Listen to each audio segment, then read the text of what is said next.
Hello, today we're going to go over section 4.1, which is exponential functions. And this is the start, along with the inverse functions, of our last unit for college algebra. So we're going to look at the graphs of exponential functions, and we have the definition of exponential functions right here. An exponential function is a function in the form f of x equals b to the x. It is called an exponential function of base b. So these right here that I'm circling in red are those polynomials we've been looking at. And notice that the base was our variable. Now in these exponential functions, our base is a numerical value and our exponent is our variable. So these are exponential functions. Okay, so before we jump into that, let's just have a quick little reminder that when we have negative exponents, a negative exponent kicks that value into the denominator. So 5 to the negative 7, 5 to the negative 2 is equal to 1 over 5 squared, which is equal to 1 over 25. So if I evaluate each of the following, I get 2 to the negative 3 is going to be equal to 1 over 2 to the third, which is going to be 1 over 8. 4 to the negative 1 is just going to be 1 over 4 to the 1, which is just 1/4. 6 to the negative 2, I'm going to skip down to here. That's going to be 1 over 6 squared, which is 1 over 36, or 1/36. And then whenever I have any base put to the 0 power, that is just going to equal 1. Okay, it is not 0. It's going to be equal to 1. So if I have 1,000 to the 0 power, that is equal to 1. If I have x to the 0 power, that's just equal to 1. Any number to the 0th power is equal to 1. So what we can do is we can make an XY table to graph some examples of exponential functions. That's going to give us the general gist of what these things look like. These functions are used to model a lot of different things. So it's used to model exponential growth or decay. You can think about that in terms of population or even like bacteria growth. So these show up a lot, and it's actually pretty ironic that we're looking at this now, because if you look at the numbers for the pandemic, it looks kind of scary and exponential. So let's look at these examples. I'm going to select values of x. Let's select -1, 0, 1, 2, 3. We're just substituting each of these into my function. So for that first one, that's going to give us 3 to the -1, which is going to be 1/3. 3 to the 0, which is 1. 3 to the 1, which is 3. 3 to the second, which is 9, and 3 to the third, which is 27. This scale right here works really nicely for that. And then going to plot those points. So -1, we have 1/3. It's going to be really hard to plot that, so I'm going to put it right there. It's really close to 0 based on the scale. At 0, it's going to be at 1. Make sure you're looking carefully at your scale. At 1, it's going to be at 3. At 2, it's going to be at 9. And at 3, it's going to be at 27. So we get this exponential curve. It keeps going in the negative x direction. It keeps going forever in the positive x direction. So if we were to think about this, the domain would be -infinity to infinity. But one thing that's happening is that this y equals 0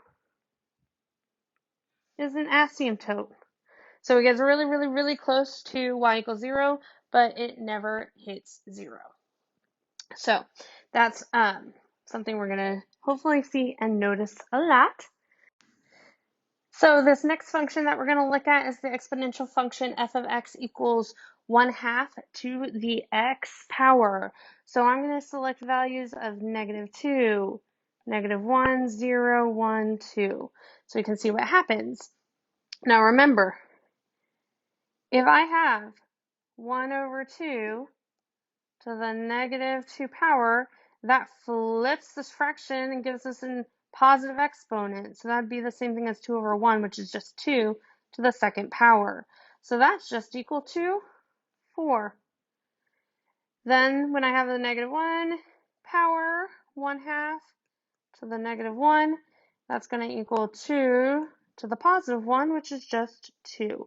To the 0th power, we already know that that's going to give us 1. To the 1 power, that's just 1/2. And to the second power, that's going to be 1/4.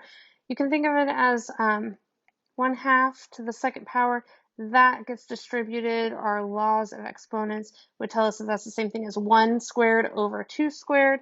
1 squared over 2 squared would be 1/4. So plotting this at -2, we're at 4. Right here. At -1, we're at the value 2, which would be about there. At 0, we're at 1, which would be about here. And here we have 1/2 and 1/4, and these are getting so close I can't even get them with my pen. Okay, so if I were to look at, let's say -3, that's going to give us the value 8, because it'd be the same thing as 2 to the third, which is 8. So we can see that this looks like the first one we did, but it looks like instead of growing and increasing on the right like the first one did, this one grows and increases on the left and approaches 0 on the right. So here we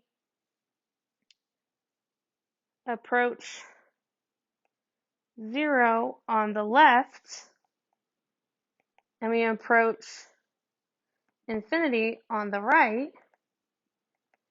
Here we approach infinity on the left, and we approach 0 on the right. And then the last part of this first video, we're going to go over kind of in general graphs of f of x equals b of x, or b to the x, when we have b is greater than 1. So that one is when our base is greater than 1. That's like our first example. In general, they will look something like this, approaching 0 on the left and going upwards on the right. And then if my b, my base value, is between 0 and 1, so that's when we have fractions.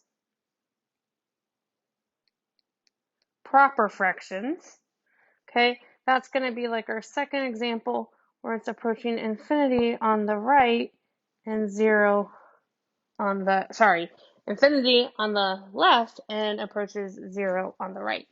On these examples, we have our domain is -infinity to infinity. Those are the x values that it passes through. It goes forever in both directions for x.